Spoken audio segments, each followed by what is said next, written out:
Yeah! We are back. It is episode 77 of the Metal Roundtable. I am Metal Santa, and with me, as always, is the other Metal Santa, the great Carcass John. And now joining us a lot, which is really cool, right down here. Can you see right there? Yeah. Right there is the great Scott Waters. But we have a guest today, kids. And John and Carcass doesn't have an unreadable shirt, so we'll skip that. Hang on. I got Motorhead. Okay, I got to try to read his shirt. The bearded one. Yeah. Yeah, this isn't gonna. It's not gonna work. It's not gonna work. Yeah, I have no idea.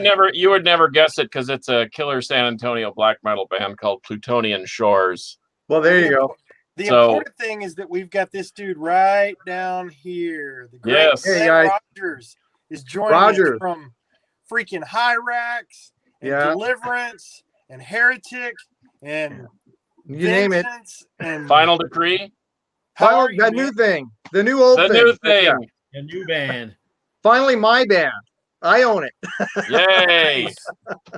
We're going to go through all of it, man. So how are things? How are you surviving this whole COVID thing out there in California, brother? Well, doing all right. I mean, I'm working. My wife's working, so we're not really hurting financially. So that's good. It's just really been difficult for my daughter because of schools shutting down. And, it's online, but she's home alone. So, who's there to keep her doing her schoolwork, So every other day I get a phone call and your daughter's not turning in her schoolwork. Yeah. How many other kids aren't either? So, as they say, it's a real big shit show here in California. But it is what it is. I think it's a shit show everywhere. But before we go through history of the bands, I think you and Scott go back quite a ways. How do you guys know each other? Well, let's see. We played together in Once Dead, and I did a guest shot with them at, I forget what festival it was in Anaheim when I first jammed with you, Scott. Up from the Ashes. It was Up from the Ashes. Up from the Ashes. That's right. So I came in and did supposed to do 4 songs. I ended up doing half the set. Yep. So we did. That's when I first met him. But I remember there was 1 year before there was another festival where my old singer Robbie Bronze had his band Boa, and I think it was Up to the Ashes 1 maybe when Ultimatum played, and I heard you covered Burn that show, right. And I think I might have met you guys then. I know I went to the booth to say hello, and then we met one other time before that too. I got a phone call from you back about the year 2001, thanking me for your $75 check for. We paid royalty to do the song "Burn," and you actually got a check for it in the mail. Yeah, that was nice. Very rare, but I don't get too many of them anymore. We still get some, but the streaming services, they don't pay you anything. But Wow, go figure. Actually, pay a musician for his music. Man. Hey, my last check from a streaming service was for a nickel. Yeah, Sean Peck is always posting his stuff from Harry Fox or whoever is paying out, and it's 4 cents and whatever, Oh yeah. To make money, I got $16 check once, so that's a lot of plays, to earn $16, so. Well, I was thinking that Dave Sanchez from Havoc once said that it takes 10,000 streams or 10,000 listens to make the price of one T-shirt. So please buy a T-shirt when you see him live. That's not just ridiculous. That's redonkulous. That's amazing. Oh, I know. Well, Glenn, let's go back to the beginning, brother, and let's talk about what got you into this metal thing, and just take us from the beginning, because what I'm looking at on Discog says that your first appearance on a record was Deliverance. Is that right? Well, no. Oh, Scott. Okay, Scott, take us through, brother. Well, actually, there's a very rare known record. Actually, before Deliverance, there was Hero. I was on the California Metal record. Oh, Yeah, so we did 2 songs on that, and then before Hero, the very unknown uh, heavy hard rock band I was in called England 402. I didn't know about that one. Ah, yeah, that's the thing, because we did an EP on Statue Records that came out.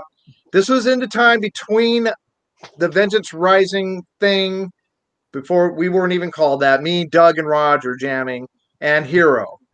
This was a band I was in between that, and because I kind of decided I just wanted to get in a band that was signed and doing something, and they had their own label called Statue Records. So the one guy who put the band together and owned the record label he was one of those side keyboard players for Deep Purple and Steppenwolf. So he was in the business. So we were kind of like doing hard rock, Journey meets Styx meets that kind of thing, So Yeah, cool. we did an EP, did some touring, for a year, and I really just hated it because it was they decided they wanted girl backup singers, and it's like, this is not my direction. I'm going back to metal, and that's when I met Rob, actually at our rehearsal studio. Rob was coming out. Holy Soldier was working on their demo, and I was, we crossed paths, and so Rob basically, this is kind of how the whole Christian metal thing came for me. Rob got me back into going to church, and he hooked me up and said, him and Holy Soldier split, called me up, and he got me a job with the painting contractor because I needed a job, and I ended up leaving England for 02 and joining Hero because he needed a band to, because he was trying to keep the Holy Soldier name. There's a big split between the two over who owned the rights to the name, so he needed a band to call it Holy Soldier. So we did one show at Neon Cross at a biker church, where we played like 4 songs as Holy Soldier. then we had to change it to Hero, and then shortly after that, Bob Beeman contacted me to be on the California Metal album, and so that's how Hero got on the record, because Vengeance couldn't be on it, and so Bob knew me because he recruited me to do the Vengeance thing, and that's kind of how that came about. And then that's the same contractor I worked with. His brother was Chris Hyde. So there's Robbie, Chris Hyde from Deliverance, and me all working for the same guy. Not to mention Brett Erickson from Dark Angel and Viking, and a couple other metal dudes. We were all metal guys who worked for this one contractor. Jimmy Brown even worked with us. So it all floated around depending on who was on tour. So that's how it all began, really. That's awesome. Now, when did the Hirax thing come into play for you? That was in 2003. I was decades. yeah, we're jumping up. We're bypassing Steel Vengeance and bypassing Max Blam Jam. I got all those, so I'm going to pull them out, and you're going to have to comment on them. Well, maybe I need to let Scott run this because Scott's got the chronology right. So you do. Go ahead, Scott. Yeah. Well, you did Vengeance first, but you didn't actually record with Vengeance. So what happened there? Well, okay, so this is where I'm going to rub some people the wrong way because this is the truth. All right, so here we go. When I was in the band, we weren't called Vengeance. It was just Doug, Roger, Martin, myself, and a friend of mine named Steve Bertram on drums. Now, this is how it works, is before the thrash metal thing happened, I became a Christian. I didn't like any of the Christian bands. Not a Striper fan. I didn't like any of them. I came from, my band, Blind Decree. I had members from, Dark Angel. We're a thrash band from Wilmington, California.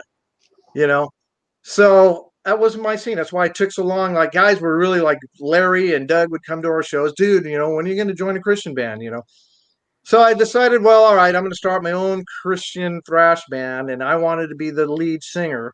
So that's where it started, was in a guy named Steve Wadley's garage, and jamming in my first band.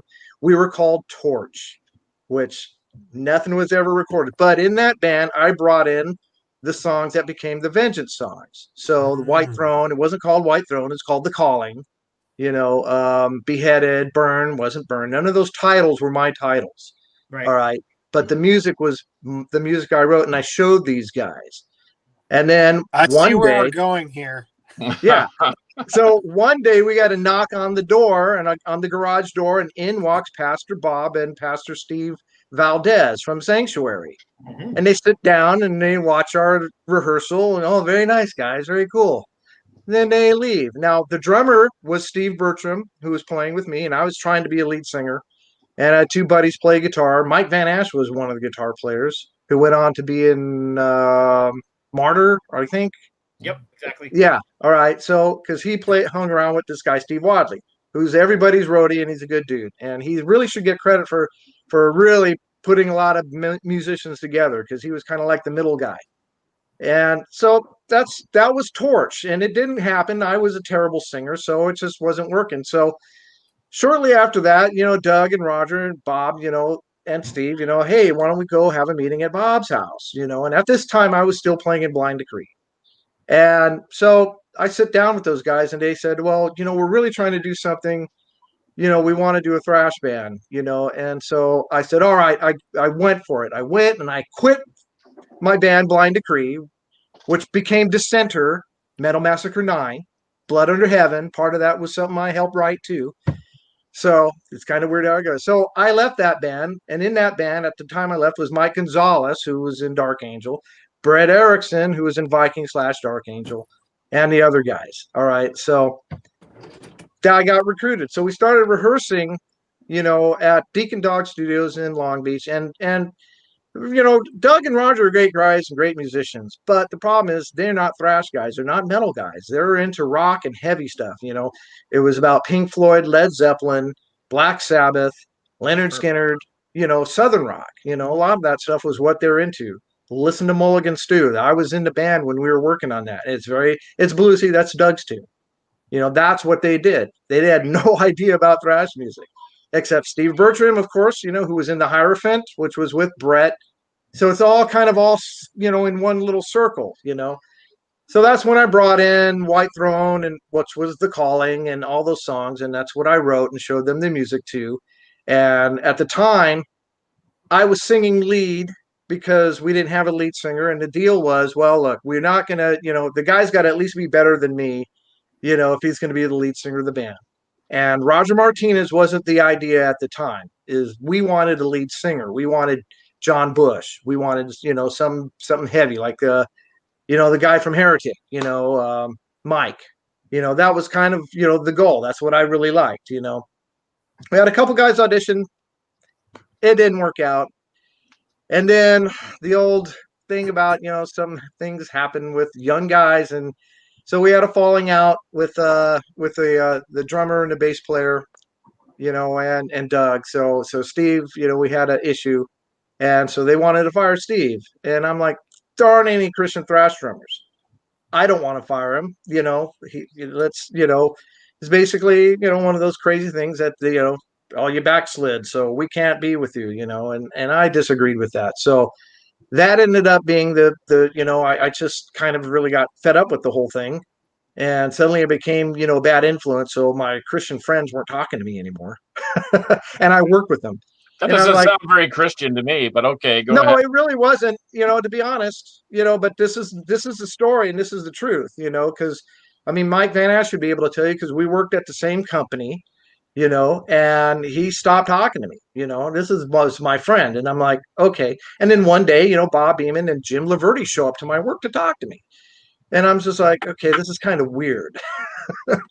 So at that point, I figured this is kooky. I'm getting out of this whole thing. And that's when I joined England 402. I left the whole Christian music scene behind, and I went off to go play Journey Rock with this ex-Deep Purple sideman, and spent a year doing it. And it was great. Recorded that EP that is very hard to find, only available on vinyl. And so I have one. But, so that's, and then I run into Rob, and then, okay, all right, all is forgiven. Let's go back. And so that's when I got back into, the Christian scene. And then right after that, we did Cal Metal. We did the Metal Mardi Gras. Hero played maybe 4 shows. Did maybe like one little 4-track demo that I have no idea where it went. And then Chris Hyde convinces me to join Deliverance. There it is. So I joined Deliverance, and then I go back to Sanctuary, and I remember running into Larry and Doug and these guys at church, and then they show me this demo, and it's Vengeance Rising, and on this demo are all my songs. Oh, Ouch. Okay. So let's clear this up. This was not one of those things where I sat down and they called me up, Glenn, let's write your, can we use your songs and can you work with Roger and work on these songs? No. They basically kept the songs in their mind. They had rehearsal tapes. They remembered them, changed a couple of notes here or there, and then ended up on that record, And then what happened after that? Suddenly they're knocking on my door when I'm in Deliverance. Let's sign you too. Well, that kind of makes sense now because, you're open to a lawsuit, buddy. And, so if you're on the same label, we're everybody's friends. So I just played quiet for like 20, 30 years. And then, it just kind of got annoyed. A lot of people saying, you didn't really have anything to do with the record. You didn't write those songs. You didn't really, work. We changed around so much. It's like, you didn't. I mean, White Throne is my song. Larry added a B flat in the intro. And frankly, I stole that from the movie Phantasm, which I totally was honest about. So anyways, there it is.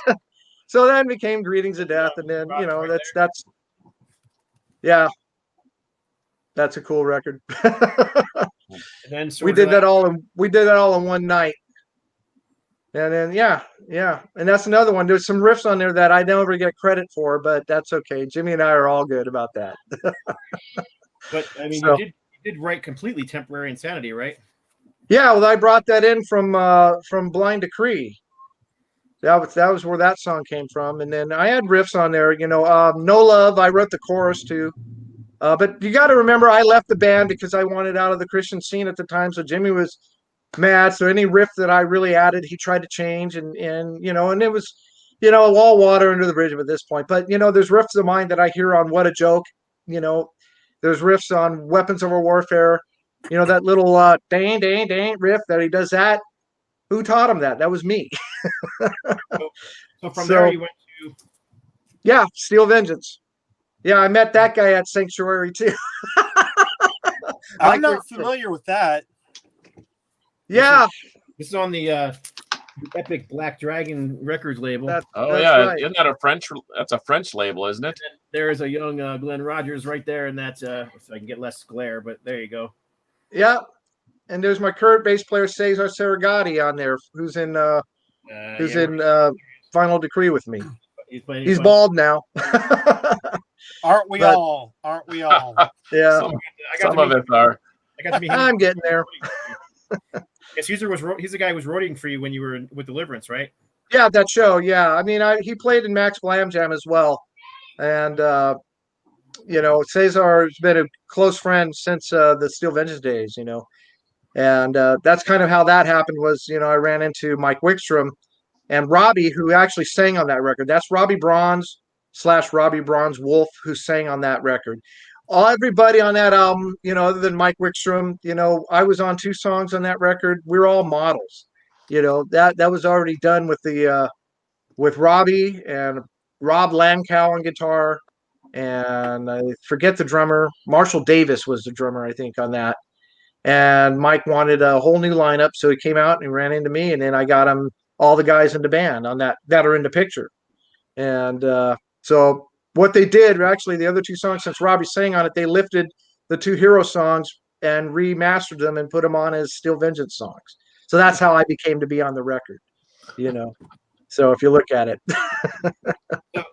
We'll jump forward a whole bunch of years because you kind of weren't visible outside of California for a bunch of years until this came out. Oh wow. Well, via Boston, Massachusetts for a couple of years, actually. I played before Hirax. I was doing, Brian Corbin from Heretic has been, my best friend forever. And we had a couple of projects we were doing more of, just rock and roll stuff. And then I moved to Boston and I actually hung out, got to be really good friends with John Lee Hooker, the blues guy, and lived in his home for a year. So that's his in between, Wow. Spent a year in his house in Long, taking care of stuff. There was my fiance at the time, her ex-husband was his bass player. So that's kind of how it turned out. And I ended up moving in Long Beach. Wow. So yeah, so I got to know John pretty well. So a lot of those years, I was just, working, playing music, living at John's. Then he sold the house, and that's why I moved to Boston. And then I got into a rock and roll band called what were we called? Fat Tuesday, I think was the name of the band. And we did a record, just like an EP, never released. Sounds actually really good, but it's Boston type rock and roll stuff. And then I moved back to California after I split with the ex fiance at the time, and I finally decided I'm going to get back into metal. And I just looked up ads, in Recycler magazine at the time, like everyone did. It's all I knew how to do. And I saw this ad: Hirax is looking for a guitar player. I called up Caton, and I met him back in the day, at Fender's Ballroom and stuff, and we had mutual friends. So I went and met him at a bar, brought the Deliverance CD. I said, well, this is what I'm known for. And then, I'm in the band. That's how it goes. Right on. And when this came out, I remember contacting you about it because on the song Massacre of the Innocent, there's a little nod to your Days in Vengeance and some of the stuff you told us earlier in that song. Yeah, it's kind of wanted to re-own what I've done, because the sad fact for me, I never got to play live White Throne, the music, Beheaded, all those songs. I've never got to play live in concert, other than White Throne was actually originally called The Stranger. Then I rewrote it as The Calling. And now that song originated in 1985 with the band called Ripper, which changed to Blind Decree. That's kind of how it all goes. And that's where it originally started. And if you listen to the similarities, because my best friend was Brian, there's similarities between that song and the song The Heretic that's on the Heretic record, because we wrote together. So some of the chord changes are very similar. And even Burn and White Throne, or not White Throne, Burn and Whitechapel, that was on there. That da da da. Yep. That's also similar to what Heretic did, which was basically we all stole it from Black Sabbath. That's how it goes. Well, how about a comment on this one? I know there was a few EPs that came out in between, but then there was. Oh yeah, that record was interesting to make. Once again, there's Glenn sitting in there in the middle. Next. Yep. Yeah, I love that record. That was a challenging record because we changed drummers in the middle of making that record, because we had Fabrizio Ravelli.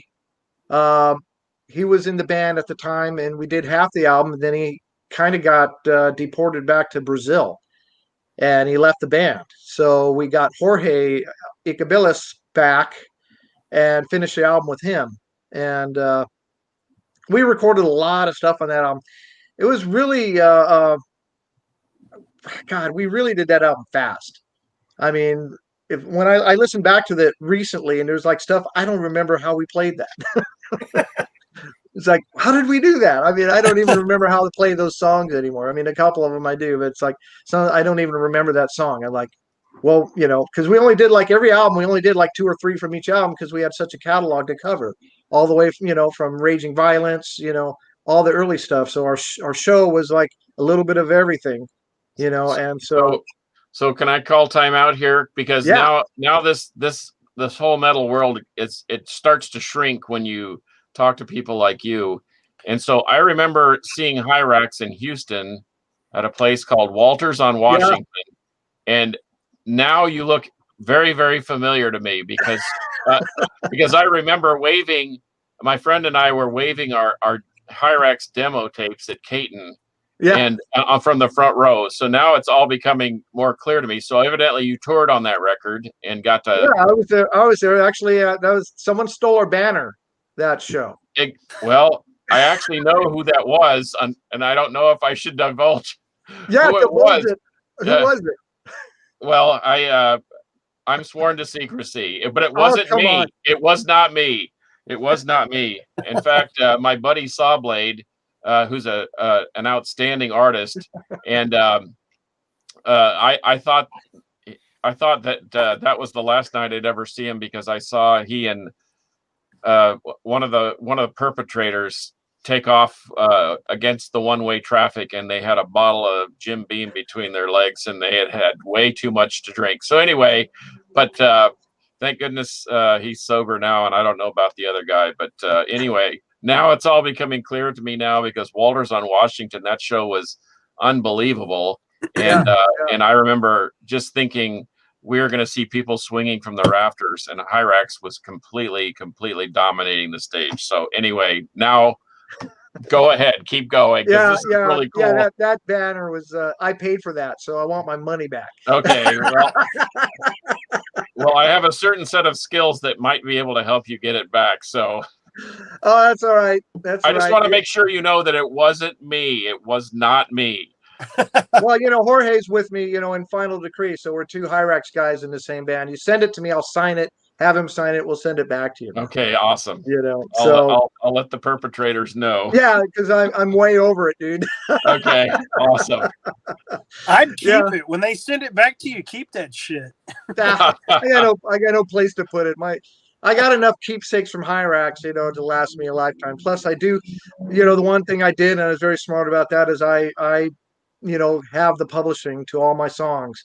So every quarter I do get some money from that stuff. So I was smart that way. Own your publishing, songwriters. Yes. Good advice. Even in the day of computer and streaming, they still send me my nickel. You know what? And I'll take it. And it's your nickel, so that's right. All right. So this next album I'm going to show you is going to get you on a rant. I'm pretty sure, because this one was a total. Trying to think of a nice way to say it, but it was a total clusterfuck. That's the nicest way to say it. Yeah, that one. Well, well, what can you say? I'll be honest with you, because I was supposed to sing on that record, and I got I get the left foot of the fellowship out of the band. I think the songs were there. I think you got the wrong type of singer on that record. Well, that was well. You got a metalcore singer on a thrash record. That's was always my thing.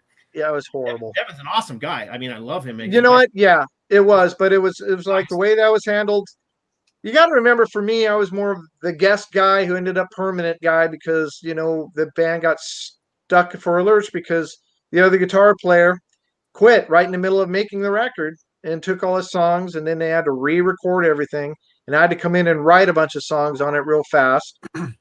And one of the songs actually is going to be on the I'm taking my music back, basically, because that record doesn't count. So there's one of the tunes that I wrote that I rewrote the music, and it's going to be on this Final Decree record. And to be honest, there's a version of a song. Well, the song Beheaded, I kind of rewrote, and it's going to be in a different way, but some of the riffs on it, I kind of moved around, and I have a new song.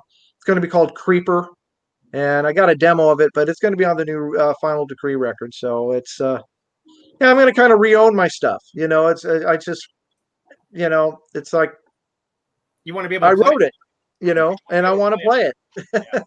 So I'll find a new way to do it, and basically I appreciate all the reissues, and this is my one pet peeve to all your record company guys. All right, I wrote these songs, and Jimmy wrote songs for Deliverance. We appreciate that. If you're going to reissue our stuff, that's great, but it's always been kind of a courtesy to give us a copy, and I shouldn't have to pay for the first Deliverance record that I was on and I helped sell. And it's kind of been a thing that kind of gets forgotten about, and I understand it's business, but still I did write these songs, That's bad business, though. The artist should always get that's the thing. I mean, I don't look, it's like I hate to air the laundry, but I'm going to, since I have this format. I recently bought Human Sacrifice on vinyl. I've never gotten a copy of it, but those are my songs. Which one have you not got a copy of? Well, Human Sacrifice. I purchased one from Boone's. I got a couple CDs, but I never got a vinyl. And then one person sent me a one vinyl. Actually, I lied. Someone sent me their copy of a picture disc, and I appreciated that. But it's just like, that's one thing. And God bless Caton, because he always saw to it that everybody, if you're on it, you got a copy of it. And that's all I ask. It's like, what? Don't forget us guys who, did the work. can include us with hey, here's one or two copies, just mainly so I can leave it for my kid. When I'm gone, that they have my dad was on this. And Sure. that's all I ask. I'm not asking for money or anything. I'm just give me a copy. Yeah. It'd be nice. That's more than reasonable. Like, well, you know what? I figure I earn it because I always post, and share whenever someone, hey, where can I buy the stuff? I always click the link. You go to here, you know. And I've always, to me, it's a brotherhood. We're all a family, and we're trying to help each other out.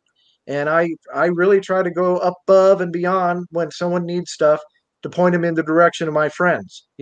So Scott, that's why I always send them to you guys. And I appreciate what you guys do, and it's awesome. So, anyways, there you go. I'm off my perch here now. So No, you're good, man. Awesome. It kills me. It kills me when artists don't have their own stuff, and I'll do these mastering jobs or remastering jobs of some of this. And if I do run into the artist, which is rare, but sometimes I end up talking to them, they're like, yeah, oh yeah, I've got nothing. And I hate that. I remember running down a bunch of stuff for Paul Carmen from Leatherwolf one time. I mean, they were on a they were on Island Records, and I ran into him in Denver, and he's like, I've got nothing. And I went out and found a bunch of stuff and gave it to him. It just, I feel you on that, man. I'm right there. Yeah, it's just one of the things that I see. It's like, man, we did, we don't ever see any money from the old record companies. I mean, God knows I the always little try to make a copy. So every one I've ever done a read, you've always taken care of me. You have. You and Bill, awesome. It's the other guy that I got a beef with. Well, you got one of these, right? Yes, I do. And that's I'm proud of that album, because Planet Records. So this is Heretic. Yeah. This is basically the third Heretic album, second if you don't count the EP. But you did a lot of writing on here. Yeah, me and Brian, well, we're teammates. I mean, when he asked me to, to join that, I basically took everything I knew and every contact I knew from my days in Hirax and called around, got us the record deal with the original label that we did, Metal on Metal. And, really, I love being in that band. It's just one of those things where, personalities with other members just get along. Me and that drummer never saw eye to eye. And after a while, that's why I have Final Decree. I decided after that, you know what, I'm just going to do my own thing to where it's mine, and that way, they can still, Vengeance Rising can still be Vengeance Rising and play my songs, Hirax can do New Age of Terror all they want, but I can't, so I can't be Hirax, but I can be Final Decree. So that's why, I hate pushing it, but I'm really trying to, get people to know that there's a good band here with a lot of really good guys in this band, and it's going to be, you've heard, Scott, you've heard the stuff. It sounds to me, it's what I do. I don't like church it up too much. I do the same thing. I'm like AC/DC of thrash metal. This is what I do. Keep it simple. Yes. Yeah. Keep it simple. Keep it metal. Nothing wrong with that. I got two more for you. Oh, that's a sore spot for me. Another sore spot. Oh no. A little bit. But this is a great album, and you wrote at least half the songs, if not more than half the songs on it. Yeah. That album for me was the all I can say is, like, if everyone in that band would have worked as hard as I worked, then I think it would have been better. As far as like getting the band promoted and stuff, they kind of let that record die on the vine. And at that time on that album too, I was really, really going through physical therapy with my wrist. So, the other guitar player did a lot more work than I did on it. And when I first joined the band, Jorge asked me to join just to be backup guitar player and write some songs, because I was really like, going through that carpal tunnel and torn stuff that was in my wrist, and it was very difficult to play. I spent a year in therapy just trying to get my hand to work right so I can make an F sharp chord, and torn cartilage from years and years and years of playing, and it finally came to a head on that, at that time. And it's a great record. I think it could have been better. but it is what it is. And then that's another reason why, we tried to make a second record, and it's just, you couldn't get everyone to really like commit to it, but that's why I just said, yeah, I'm going to do my own thing now, because I don't want to like have to depend on other people. I'm sorry. Singer from Primal was in another band that's sort of popular in I can't remember what country. Argentina. He's really big in Argentina. He was in Logos, which is a great Christian band from Argentina, and V8, which is the original band. He's a great guy, but the COVID thing came in at the worst time. He's in Miami, and it just wasn't working. I was writing a lot of music. I have this second record written, and I wasn't getting any lyrics, and he was just busy, and I could just tell the writing on the wall, this isn't going to work. So me and Jorge talked about it, and I said, you can be in Primal still, but I want to do my own thing now. And that's why I started this band and went through trying to find a right singer. And then weird thing out of the blue. This is one of those God things. I'm sitting there watching football, and my wife, and I get a call, and it's Sammy Dijon from Ruthless. And he's like, hey, brother, what are you doing? And he just basically found out, man, we need to work on some stuff. I really want to work on some stuff with you. So boom, here we are. And, we're getting there. We got our singles recorded. The other songs are ready to go. We just need to get back in the studio. We're waiting for January to come around. And, it's going to be really a good mixture of metal, thrash, really some good thrash, but it's going to be, there's an homage song to my love of Scorpion power ballads. I'll be honest. Because I like those German power ballads, man. So I wrote one, and we're doing that. And, it's just going to be a killer metal album, with a little bit of everything on it, Cool. and Sammy's singing killer on it too. So it's like, I don't know if you guys have heard it or not. I know Scott has, and it's okay, Scott, share it with them, because I'm just trying to get the word out. This single isn't about making money for me. What it is, it's just about getting it out there so people know that this band exists. So someone might want to book us at a show someday. Or hey, how about live at Casa de Carcass? That'd be awesome. In Texas. We just had one of those last week, and check out the massive production value, huh, Rob? Yeah. It actually sounds great, though. Aska was they're a great heavy metal band, and they were good sports, and it turned out great. So the living room is wide open. It's waiting, still warm from the last band. So that's right. I'll run it by. And that's another thing that's great about my band now. We're all in the same state, and local, because when you spread out across the country, it's very difficult, I mean, even, I'm still playing with Deliverance, and, with Jimmy being in, yeah, I got some stuff to tell you about that. You mostly played lead on this, right? That was pretty much it. You didn't get to write anything for it. No, I really, the basic thing that works, that's Jimmy's baby. So, yeah, I just, it's like, it's kind of like me working for Ozzy. What do you want, boss? You want some solos? I'll give you solos. You want to lead, if he wants riffs, it's up to him to, hit me up and say, hey, do you have a part, but I tell you what's going to happen. I know I'm probably spilling the beans on it, but I know he's going to reissue that, and there's going to be more songs on it, because I got the tracks. I got to record a couple more solos for some new songs that are going to be on that record. Cool. So there's your tip of the day. Oh, wow. So yeah, so that's going to be killer. And I recently did some little bit of work on his Camelot album, his redo. And redo, yeah. That. I think, Rob, aren't you mastering that? How's it sound? I haven't heard it. Oh my gosh, it's enormous. Yeah, awesome. It's enormous. I'm not trying to say what I did, because like I tell Jimmy, you guys make the pancakes. I just put the syrup on top. You do the hard work. But when it's delivered in a base like that and a foundation like that, it makes my job so easy. But we've added all the interludes in and out, and awesome, crossfaded some things, and it sounds fantastic. Jimmy's really happy. In fact, I sent him a final product yesterday for him to approve, and then we'll go put all the track marks and divide it up for vinyl and get it sent off. So it's done. Cool. It's just waiting. I hope my solo sounds good. I haven't even heard it. Oh my gosh, it sounds I recorded amazing. it. Yeah, I recorded it the same day I was working on the Final Decree single.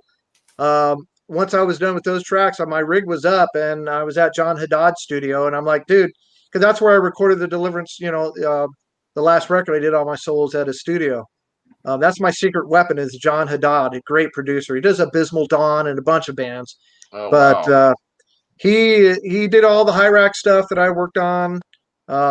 So he's been a good buddy of mine, and so anything I need, I just call him up, book some time, shoot over there, which I'll have to do it again to get these other songs finished for Jimmy. But I just, like I said, on the tail end of it, I had another hour to go, so I just threw up the songs. They're just one take. I don't write my solos, man. So that's the thing about my solos. They're mostly one takes. I go for feel. I don't really like put out, I'm going to do part A, part B, part C. I just do it. I look at him. I say, does it sound good? He goes, yeah. Okay, next. That's how I've done it. So I did it from the first Deliverance record. That's why they never sound the same, because I can never remember exactly how I did them. I think Tony Iommi said the same thing and does the same thing. Yeah. Yeah, it's hard. I mean, if you're writing, like, for example, I'm going to use George Harrison as an example, one of my guitar idols. He pieces his solos together bit by bit, and that is really time consuming, and it really sounds great. But I just don't have that, it's like, I just grip it and rip it is what I do. And that's it, So I want to let there you go. everybody know real quick, not to cut you off at all. Everybody that's commenting, we see you and we appreciate it very much. It's hard to be interactive while the show is live. I'm trying to answer some of the people on Facebook as I can, but we thank you so much for tuning in for this history lesson with the great Glenn Rodgers. Keep going, Scott. You're doing great, man. Isn't there one more you're going to talk about? Let's talk about our trip to Switzerland and what a blast that was. That was a blast. Oh, yeah. Man. I kept calling Rob Rock Bob. You kept like, dude, it's Rob. I'm like, it's just Bob to me. When I met him at the Bang Your Head Festival with Hirax, it was Bob. Okay, Rob, I'm sorry. You're talking Rob Rock and Pelletieri, all that. Yeah, great band. Yep, we played Elements of Rock out in Switzerland with Onstead, and Narnia played, and Rob Rock played, and his backing band was Narnia. Yeah. It was a fun show. We actually spent more time just goofing around in the town of Switzerland, and whatever was it, Uster, right? Uster. Remember, we took those photos in front of that fountain with Angelo. Yep. And ate those. Remember those waffles that with all that booze that they had, that boozy syrup they threw on these waffles at the, out. They had like some fair going on, man. It was like a town fair. Yeah. So we were just walking around and people were staring at us because we looked like a bunch of weirdos, and we had a good time. Yeah. Look at the Americans. It wasn't. So, I mean, it was literally one of those shows. We flew out there and stayed up all night flying there, played the show the next day, and then flew back a day later after that. Yeah. It was a great trip. Great trip. I love those trips, man. That was like stuff I used to do with Caton when we were, we traveled a lot. We had a rule. We just never slept. We'd sleep till we're dead. We'd fly in, do our thing. And then because we wanted to sleep on the plane on the way home. So we'd just stay up all night, drinking beer, hanging out, just waiting till it's time to go. Didn't get to the airport, get on the plane, because it's always a long trip. And then, all right, let's go back crashing, and that was it. That's, until we got home. It was also one of the greatest crowds I ever played to. That crowd knew every word to every song. And yeah, they did. And that to me, that's what's great about Europe and the fans. It's like, it was great taking Deliverance to the HOA festival in Germany last year, and it's the first time Jimmy's been there. We kind of got messed around with timings. It would have been great if we were on later in the day, but we still had, probably I'd say 300-400 people in front of us, easily, compared to Sacravox, which was unfortunately, overextended and too many bands on too many stages. So everyone was spread out. It would have been great if they had us in that one small room upstairs on that one stage. Yeah, they had like 4 stages and a couple hundred people spread out between those 4 stages. So when Deliverance went on, it looked like there was nobody there because they had him in the biggest room in the place, and Yeah. even if there was 100 people there, it didn't look like that many. No, it's just the front row. It's like first couple rows. I mean, it was a great festival. It was my first time playing with the band, which was fun. But you know, that's the thing. Hopefully the people in the States will learn a little bit from Europe about, planning these things, and realizing, all right, sometimes it's better to have a smaller room and have a great crowd, I just have this sitting here. It's Oh. actually a set list from the Sacribox. Nice. Yeah, I don't think we went in that order. We did mostly, but singers always change around. I don't think all my whole years in Hirax we ever played the set as it was written on the set, on the stage. I'd send you the set lists. They're never, they never were always the same. He would cut out songs, change songs. Caden would run out of air and said, "All right, we got to stop." So you've got Final Decree. You've got Final Decree going forward. Are you still playing with any of these other bands? Are you still doing stuff with Hirax? No, I've been out of Hirax since 2010. No, it's just Deliverance is the only other project I'm doing. That's basically, Deliverance is pretty much going to be a live thing. If we get booked, we'll play. It's all up to Jimmy, really. To me, I'm like, dude, it's open door for me. And he likes what I'm doing with Final Decree. That's kind of my thing. I'm more of the 80s metal kind of guy, and Jimmy likes to experiment with all sorts of sounds and different, genres and stuff. And that's great. I love it. But for me, this is what I know him for, and I'm just going to stick to my guns, and so traditional metal, thrashy, that's what we do. Awesome. I'm not sleepy. I've got something in my eye. It's driving me crazy. Oh, you're crying. Looks like Yeah. We're I'm so getting happy emotional. all this Deliverance talk is making him weepy. I'm sorry that you're not in Hirax anymore. It's making me sad. Oh well, that's just kind of the way it goes, man. I don't think Glenn's sad about that. I think he likes Yeah. doing his own thing. You know what though? I really enjoyed my time in the band, and we did some great things. It's just sometimes, it's why you got to do. That's why I did my own thing, because it's like when you work for other people, and in a sense, that's what you are in Hirax. That's Caden's band. Like Deliverance is Jimmy's band. Primal was Beto's band. It's Hirax is Brian's band. It's like I never had my band. I was always, hey, let's get Glenn. He's a great guitar player and he can write. And kind of like Once Dead. It's like, hey, what are you doing, Glenn? You're in Hirax. You're doing this. Hey, come play with us. All right, what the heck? So that's Doug's band. Yeah. So, that's cool. But I wanted to do my thing, and that way I could, no matter what the pieces are, because they always move in and out, people do things and move on. I can at least have this, and say, this is my umbrella. And so from there, I will maybe play some Hirax songs. I might play some Deliverance songs that I wrote, and stuff, in the live set that people are familiar with. Why not? I mean, at least it's like, I wrote White Throne, so why not play it? I'll do my lyrics of it, But I don't know, I just feel happy, doing my thing. That is, at least I can, put everything under that hat, Yeah, that's awesome.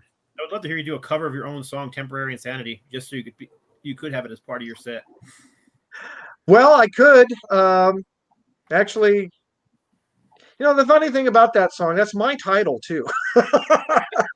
Jimmy wrote the lyrics, but that's my title. I total concept of how the whole song, I came up with about the suicide thing. The whole idea is like how people commit suicide. They go through like this insanity, before they do it. And so he took the concept and wrote the lyrics. But yeah, that would be, I've thought about doing that. I might re-record it. It just depends. Now that I'm learning to do my own recording now, I got my own little studio going on, and I'm getting better at it. But I think Scott might have heard some of the demos I've sent you. I think you have a couple of those done on my little R16, my Zoom machine that I do. It's a great writing tool, So yeah, maybe, but I keep writing more riffs. I mean, I got some really cool stuff coming out. That I'm liking better, so it's like, well, I want to do something old, maybe revisit it, but I got these new tunes that I think should be heard, so we'll see. I mean, maybe a little bit here or there. Nice. Well, I want to jump in again and say, Glenn, I'm stoked that you're on the show, and I'm stoked that I've gotten to work on so many things that you've been on. Several Deliverance. Oh, thank you. The Heretic was really fun to work on. That reissue that those guys did, that was a lot of fun. So I'm just really stoked that you popped on with us today, man. Thank you so much. Oh, man, it's a pleasure. I love it. It was a lot of fun. Next time we can talk about classic metal.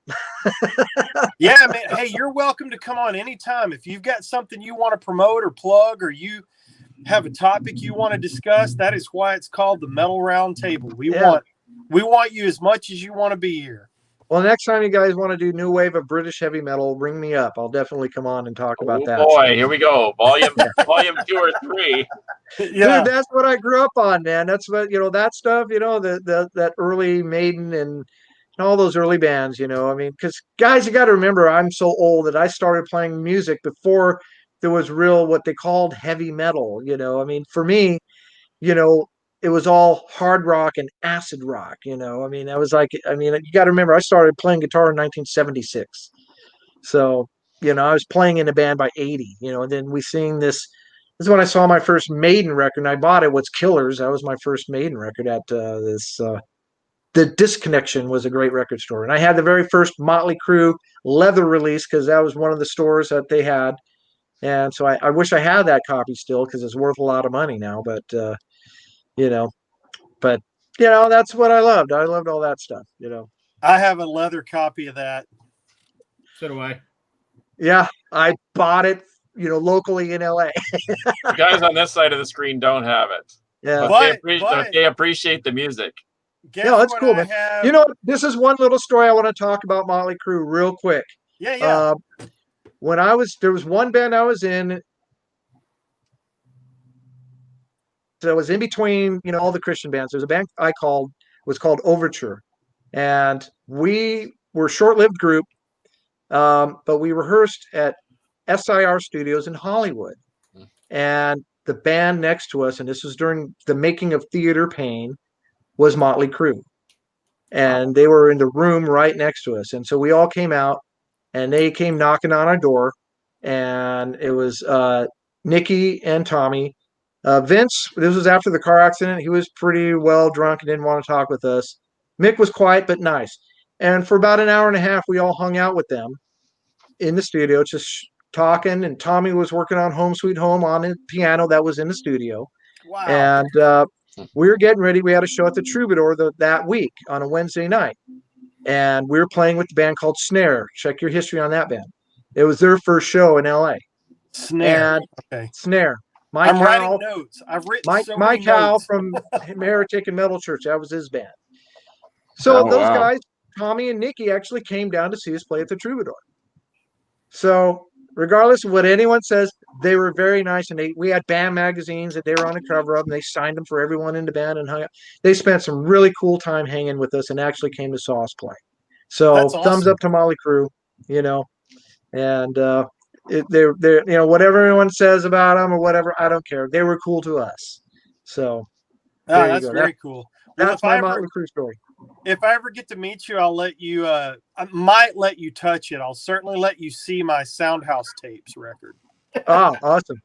Oh, here's another band. Do any of you guys have the Sound Barrier records? No, I think. I've got all of them. There's only 3 of them, but one's an EP. The EP is the best one. Total Control. The first one's great. I'm getting them confused with Black Death, I think. Yeah. Probably. They were more mainstream metal sounding, but that was another big influence on me because my friend Victor Johnson, who plays with Sammy Hagar, took me to see them when I was a kid. And that's how I got to know Spacey T and all those guys. And Spacey was a great player, showed me a lot of riffs. And that's another big influence. So check out Sound Barrier. I've got those vinyls. Those are the very few that I kept when I moved out years ago. I ditched so much of my records, which I regret. but I kept a few, and Sound Barrier was one of the ones I kept. I think So. I had Speed of Light. Speed of Light is the only one that's ringing a bell. Yeah, that was the Metal Blade release. Yeah, that one could have been so much better. Production was weird, and the bass player that they had at the time was very, very. It was just he sounded great, but his tone was horrible, and it was kind of one of those things where it just wasn't the same band with him in it. Bummer. But quick little note though, remember Back to the Future? Yep. Oh yeah. All right. Do you remember the scene with the 50s rock and roll band in the club, in the gym playing the dance? Yeah, he's doing the Chuck Berry song. Right. The drummer is Dave. That drummer is Dave Brown, rest in peace, who was a drummer of Sound Barrier. Oh, wow. That's him in that movie.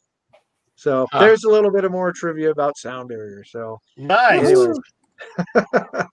Love Great it. band. We need to get you on the show more often. Has anybody got any parting shots for Glenn before we get out of here? No, I'm just glad I was able to put the Houston thing to rest, because I thought as soon as I saw you, I thought, man, I know that dude was there at that show, and it was wild. That's all I can say. It was completely wild, as Glenn can attest. Yeah. So it wasn't just my imagination, and I don't drink, smoke, or use drugs anymore. And I wasn't that night, and I remember how crazy it was, and I kept thinking there's going to be people swinging from the rafters. So anyway, awesome. Good to finally meet you face to face, and a great conversation. And yes, the door is open. You're welcome anytime. And like I said, my living room is a pretty tight place to play. So if you ever just want to crank something out, man, come on over. Well, thank you for the invite. I'll hit you up. Yes, sir. Yeah. Cool, boys. That was episode 77 of the Metal Roundtable. Carcass, anything else? No, thanks again to Aska for playing Casa de Carcass last weekend. It was great. We posted the video up there. It sounds awesome. And look forward to the new year, because 2020 has been a bleep, bleep, bleep. We try to keep it PG-13 here, but you can insert whatever word you want. You can say bullshit, Carcass. It's okay. Okay. Well, it was bad. Yeah, it was bad. But you know it was real bad. But we all know that metal will prevail, and that's how we end the show. So, Rob, hit it. 2020, yes. I'm ready to flush that turd like no other year I've ever wanted to flush. Glenn, thank you again so much. And as always, Carcass, love you, brother. It's been a great 2020. This is our last show for 2020. And while I was taking a break for a little bit, I appreciate Scott for filling in, and now he's become a member of the family. So you guys are all welcome anytime. And so we've got a 3-piece going forward. And Glenn, if you ever want to pop on, hit us up, man. I will. You'll see me again. All right. Hey, boys, bye, you know how we do this to take it out. Until next time, metal will prevail.